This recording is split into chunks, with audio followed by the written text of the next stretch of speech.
कि आप कामयाब होंगे इसलिए क्योंकि आप कई सालों से इसमें लगे हैं और आपने भूलना नहीं आना यकीन इलेक्शन से पहले। जैसे नहीं मैं अलहदा दूसरी चीज कहूंगा, जब आप इलेक्शन जीतेंगे तो आपकी इलेक्शन की जीत सेलिब्रेट करने के लिए मैं जरूर आऊंगा और मैं बहुत सारे इंडियंस को लेके आऊंगा अपने साथ।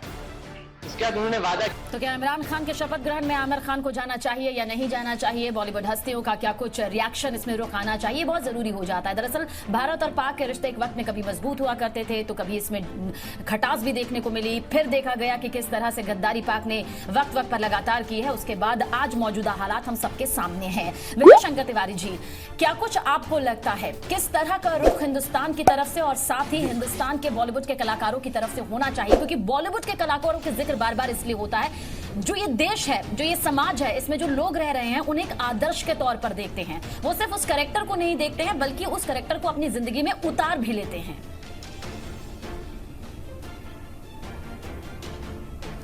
देखो सबीना, भारतवर्ष के आसपास बहुत सारे पड़ोसी हैं। श्रीलंका है, भूटान है, म्यांमार है, नेपाल है, बांग्लादेश है।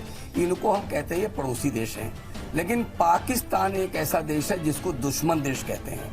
और इस दुश्मन देश का जो प्रधानमंत्री बनने वाला है, इमरान खान साहब बनने वाले हैं हमारे, तो उनके विषय में उनकी पूर्व पत्नी लंदन में बैठकर कहती हैं, वो कहती हैं कि इमरान खान साहब अब इस रूप में वहां की सेना और आईएसआई के जूते चप्पल साफ करने वाला एक और व्यक्ति मिल गया। इतने गंभीर बात कि कितना वहां आईएसआई और सेना के साथ मिलकर के वहां की सरकार चलाएंगे, और जब सेना और आईएसआई के साथ मिलकर चलाएंगे तो भारतवर्ष के प्रति उनका क्या रुख रहेगा, इससे आपको समझ में आ सकता है कि वो भारत के साथ कैसे व्यवहार रखेंगे। बिल्कुल अवधेश जी, यहाँ मैं आपसे जानना चाहती हूँ भारत के कलाकार को, लेकिन इसमें निजता कुछ नहीं होता है, किसी की निजी राय हो। ये देश का प्रश्न है हमारे सामने, ये निजी राय नहीं है। आमिर खान हो, कोई भी हो, वो इस भारत देश ने उनको इतना महत्व दिया है, उनको धनवान बनाया है, उनको इतना यश दिया है, और ये देश रहेगा तभी वो रहेंगे। इसमें किसी के निजी राय का कोई महत्व नहीं है। किसी की निजी राय हो तो वो निजता तक सीमित रखो। अगर वो वहां जाते हैं तो वो भारत के रूप में देखे जाएंगे। मैं एक लाइन और कहना चाहता हूं, देखिए ये हमेशा ध्यान रखिए कि इमरान खान वैसे दूरदर्शी नेता भी नहीं है जो कि ऐसे कदम उठा सके, जो हिम्मत से, जो कि एक इतिहास का निर्माण कर दे और भारत पाकिस्तान के संबंध को बदल दे।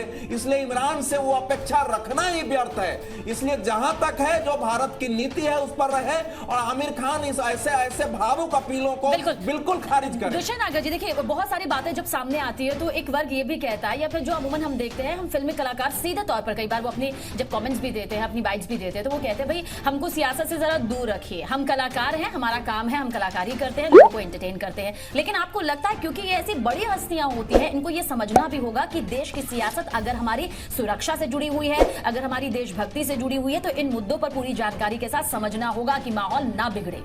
बिल्कुल, आपकी बात बिल्कुल सही है। और आज पाकिस्तान के साथ कैसे हालात हैं, इमरान खान की क्या स्थिति है, वो अभी अवधेश बाबू ने बताया। इमरान खान के पास ना तो पूरा मैंडेट है, उनको जनता का पूरा समर्थन नहीं मिला है, उनके पास बहुमत नहीं है। दूसरा, आईएसआई ने और फौज ने किस प्रकार से उनकी मदद की है। 84,000 बूथ थे जहां पे 4 लाख आर्मी के लोगों को लगाया गया। बहुत से बूथ से जो दूसरे PMLN के और PPP के जो एजेंट थे उनको बाहर भगा दिया गया आर्मी ने। किस प्रकार धांधली से वो जीते हैं। तो वो पाकिस्तान का सही मायने से वो रिप्रेजेंटेशन भी नहीं है आमिर खान अपना इमरान खान के पास में।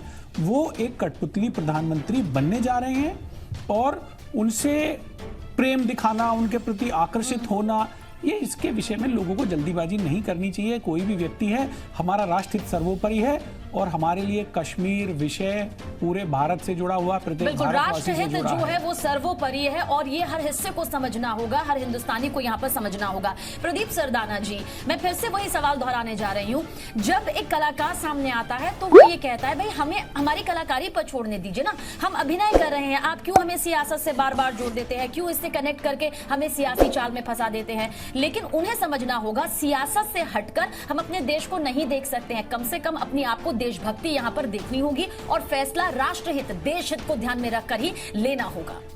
देखिए, कहते तो है लेकिन उसके बाद सियासत करते भी तो है ना कलाकार ये। अब आमिर खान ने भी जो बयान दिया, इसकी बात हो रही थी कि मेरी पत्नी को बड़ा डर लगता है, भारत में ये स्थिति हो गई है। तो ये सियासती है, ये उनकी खाली भावना नहीं है, खाली वो ये दिखा रहे हैं कि हाँ भी ठीक है, इस तरह की चीज़ है। वो जिस एंगल से जिस मंच पे बात की गई वो साफ दिखाते हैं कि वो सियासी एक आग छेड़ रहे हैं उसके अंदर। तो ऐसी बात होती तो वो और तरीके से कह सकते थे, किसी इंटरव्यू में कह सकते थे, आराम से किसी और तरीके से बात कर सकते थे। इसलिए मुझे लगता है कि आमिर खान को अच्छी तरह पता लग गया है कि इस तरह के बयान से उनकी खुद अपना कैरियर देखिए, जब उन्होंने बयान दिया था बड़ी मुश्किल से जाकर अब वो दोबारा सेट हो पाए बॉलीवुड के अंदर।